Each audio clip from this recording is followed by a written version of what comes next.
Bonjour, dans cette capsule, j'aimerais voir avec toi comment utiliser nos cas de similitude afin de s'assurer que deux triangles sont semblables. Donc, partons d'une paire de triangles semblables, comme par exemple ici, j'ai mes deux triangles. Qu'est-ce que je connais déjà sur mes deux triangles? Donc là, dans ma situation, j'observe les éléments que je connais. Moi, encore une fois, je travaille avec mes codes couleurs. Donc, dans mon premier triangle, je connais deux côtés. Tandis que dans mon deuxième triangle, je connais deux côtés aussi. Donc, je ferai pour le choix numéro 2, le cas CP-ACP. Donc, allons vérifier maintenant le rapport des côtés. Donc, on va faire le rapport des côtés. Dans ce cas-ci, je vais avoir 5 divisé par 3. Et pour l'autre paire de côtés, je vais avoir 5 divisé par 3. Donc, j'ai assurément des côtés homologues de longueur proportionnelle. Tout ce qui me reste à vérifier, c'est de savoir le A. Donc, le théorème, il nous dit si les deux triangles ont une paire d'angles homologues congrus, compris entre deux paires de côtés. Donc, est-ce que je connais l'angle entre les deux côtés avec lesquels j'ai fait le rapport? Oui, j'ai un angle de 90. Donc, dans ce cas-ci, oui, je peux affirmer que les triangles sont nécessairement semblables et c'est le cas de similitude CAC qui m'a permis de le faire. Allons-y avec le deuxième exemple. Donc ici, qu'est-ce que je connais sur ma figure? Donc là, je connais des côtés. Donc là, si j'y vais, par exemple, là, parce que là, je vais mettre mes côtés de couleurs différentes. Donc le plus petit des côtés, c'est 4. Ici, c'est 2. Bon, j'ai un côté de 5.2, 5.2. Donc, je vais les associer à 3.1, 3.1. Donc ici, je serais dans la situation où je connais les trois côtés. Maintenant, c'est pas juste le fait de connaître les trois côtés. Vous voyez les petites divisions, il faut que je divise les côtés. Donc, si je prends le rapport 5,2 puis je le divise par 3,1, là, je connais pas la valeur de ce rapport-là, donc je vais aller faire le calcul. Donc, j'ai dit 5,2 divisé par 3,1. Ça me donne un rapport de 1,67. Donc, je reviens ici, 1,666. Et là, allons voir l'autre paire. Tout de suite, moi, je vois que 4, les côtés turquoise divisés par 2, ça ne me donne pas un rapport équivalent. Donc ici, les deux triangles, même s'ils se ressemblaient, même si je connaissais les trois côtés, puisque en faisant ma division des côtés homologues, je n'obtiens pas le même rapport, ce ne sont pas des triangles qui sont semblables. Donc ici, non, les triangles ne sont pas semblables. Donc, vous voyez un peu la démarche que j'utilise. Donc, j'observe ce que j'ai, je mets en évidence les éléments que j'ai et ensuite, j'y vais selon le critère que j'ai choisi. Donc, allons-y avec la dernière situation ici. Encore une fois, je connais les trois côtés. Donc, je vais aller mettre le côté 2, qui est le plus petit des deux, de la même couleur. Le 2.3 va être associé au 4.6. Même situation que tantôt. Si je divise 4 par 2, ça me donne un rapport de 2. Si je divise 4.6 par 2.3, ça me donne un rapport de 2. Donc, dans cette situation-ci, contrairement à la précédente, je connaissais les trois côtés et le rapport des trois côtés est le même. Donc, selon le premier cas de similitude, je peux affirmer que les deux triangles sont semblables. Donc, oui, par le cas CP, CP, CP, c'est-à-dire que mes trois divisions ont donné la même chose. Donc, ça, c'est des exemples classiques. Maintenant, il faut faire attention. Quand tu connais les trois côtés, là, ici, c'était comme évident, là, quel côté allait avec quel côté. Mais parfois, la figure va avoir subi d'autres transformations. Donc, prenons l'exemple qui suit. Il semble ressembler à celui que je viens de faire. Donc, je vais y aller avec mes codes couleurs. Je connais les trois côtés, donc je me dis ça va être le premier cas.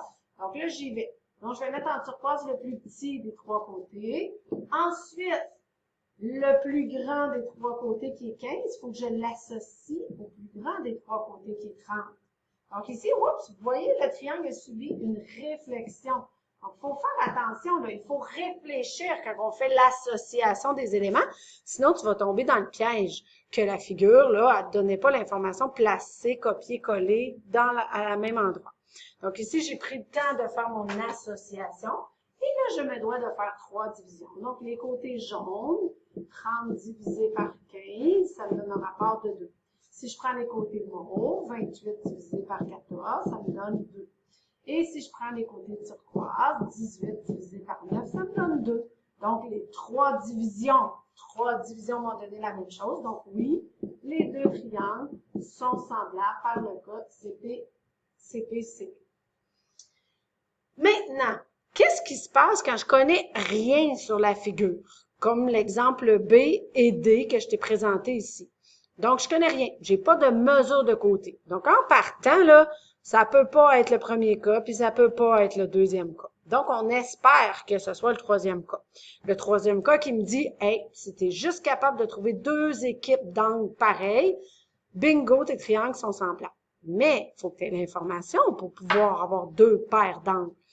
Donc ici, dans mon premier exemple en B, on vous dit que le point C, c'est le point de rencontre de mes deux segments. C'est tout ce que je sais sur ma figure. Donc là, je connais aucune mesure d'angle. Là, il faut que je me serve de mes connaissances en géométrie. Il y a quand même des choses que je sais ici. Je sais que lorsque j'ai des angles opposés par le sommet, j'ai toujours une paire d'angles qui ont la même mesure. Donc ici, j'ai une paire d'angles. Est-ce que j'ai d'autres informations sur ma figure? Non. Donc, je reste avec ma seule paire d'angles. Est-ce que c'est suffisant pour dire qu'ils sont semblables? Parce que ça m'en prend deux angles dans mes deux triangles. Donc ici, je ne peux pas utiliser ce théorème-là. Et donc, je ne peux pas affirmer que les triangles sont semblables. Par contre, si je prends l'autre exemple ici, ça ressemble les situations. Ici, il te mentionne que le segment AB est parallèle au segment DC. Ah, là, oups, j'ai une information supplémentaire. Je sais que quand j'ai des droites parallèles qui sont coupées par une séquence, il y a des angles correspondants, alterne interne et alterne externe, qui vont avoir la même mesure. Est-ce que je peux appliquer ceci dans mon exemple? En effet, l'angle qui est juste ici est alterne externe avec lui, et puisqu'ils sont formés par des parallèles, ils ont la même mesure. Je pourrais dire la même chose du E avec le A. Et en plus, en bonus, j'ai des angles opposés par le sommet. J'en ai plus que j'en voulais. Donc oui, ici, je peux affirmer que mes triangles sont semblables. Donc, il faut toujours faire attention. Dernier exemple, celui que j'ai mis ici, vous voyez, c'est presque la même chose, mes trois exemples. Mais l'information qui est donnée sur la figure n'est pas la même. Donc ici, dans l'exemple C, j'ai deux triangles qui ont été formés avec un angle opposé par le sommet. Mais contrairement à l'exemple où j'avais des segments qui étaient parallèles, ici, ce n'est pas dit. Mais on te dit qu'ils se rencontrent, mais ils donnent les mesures des côtés. Donc là, ici, je suis dans la situation où je connais deux côtés dans chacun de mes triangles et je sais que les angles opposés par le sommet sont congrus. Tout ce qui me reste à faire, et c'est important de le faire, c'est de faire la division des côtés. Encore là, je réfléchis comme j'ai réfléchi dans mon exemple de tantôt. Et le 2.8, c'est le plus petit des deux, donc je vais l'associer au plus petit des deux. Et le 1.5 va donc aller avec le 3. Et je fais mes divisions de côté vert, donc 3 divisé par 1.5, ça me donne un rapport de 2. Ainsi que les côtés jaunes, 2.8 divisé par 1.4, ça donne 2. Donc, le rapport de division est le même. J'ai l'angle qui est opposé par le sommet. Donc, oui, les triangles sont semblables. Donc, vous voyez, il ne faut pas juste regarder les triangles n'importe comment. Là. Il faut les observer, il faut regarder l'information qui est donnée et s'assurer que ça respecte l'un des critères avant d'affirmer qu'ils sont semblables. Et voilà pour les cas de similitude.